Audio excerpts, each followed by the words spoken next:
नमस्कार। प्रस्तुत है आज का चिंतन। मगधपति अशोक अपने विजय अभियान से लौटे ही थे। राजधानी में खुशियां मनाई जा रही थीं। विजयोत्सव सारे राज्य में चल रहा था। इस अभियान में सम्राट अशोक ने काफी संपत्ति जीते थे। एक दिन की बात है कि राजगृह के बौद्ध भिक्षु पाटलिपुत्र पहुंचे। वहां उनके प्रवचन आयोजित हुए। तपहपूत बौद्ध भिक्षु की मोहक वाणी से आकर्षित हुए लोग समिति में खींचे चले आते। दिन प्रतिदिन श्रावकों की संख्या बढ़ती ही चली जाती। पूरी पाटलिपुत्र नगरी महाभिक्षु से प्रभावित हुई और विजयोत्सव को भूल सी गई।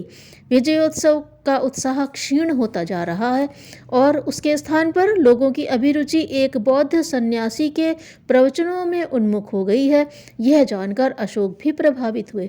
ऐसा कौन सा जादू भरा पड़ा है भिक्षु की वाणी में, जो जनता विजयोत्सव के राग रंगों को भुलाकर नीरस धर्म और अध्यात्म के प्रवचन सुनने लगी है।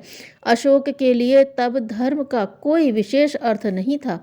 अवकाश का चिंतन और अवकाश की चर्चा का विषय ही शायद उसकी मान्यता में धर्म था।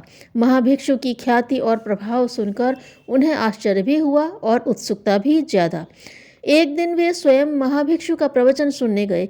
सुनकर वे भी प्रभावित हुए और तत्क्षण ही उन्होंने महाभिक्षु को भोजन के लिए आमंत्रित किया। संभवतया अशोक महाभिक्षु की निष्ठा को परखना चाहते थे। प्रतिपादित त्याग, सादगी और आर्जव के आदर्श स्वयं भिक्षु के जीवन में कितने समाविष्ट हैं अथवा कथनी का ही विषय है, निश्चित ही यह जानना सम्राट का अभिप्राय था। स्वीकार आमंत्रण के निर्वाह हेतु महाभिक्षु निश्चित समय पर राजभवन में आए। सम्राट ने उनका अभिनंदन अभ्यागमन किया और मधुर मधुर पकवान स्वयं के हाथों से परसे। महाभिक्षु अशोक के अंतःकरण में चल रहे झंझाओं को भली भांति जान रहे थे, सो उन्होंने इन्हें अनावश्यक कहते हुए साधारण भोजन ही ग्रहण किया। भोजन के पश्चात सम्राट ने महाभिक्षु को अपना सारा महल घुमाया और एक एक मूल्यवान वस्तु का दर्पपूर्वक परिचय कराया।